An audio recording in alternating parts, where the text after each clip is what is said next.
त्या दादानी इकडे इकडे मासे, किती मोठा मासा आहे हे बघा, किती मस्त.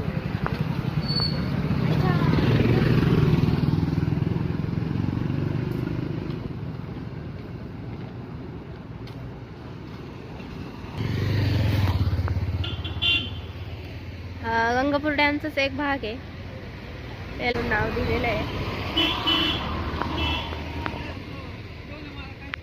इथे एक मासा लागला इथे.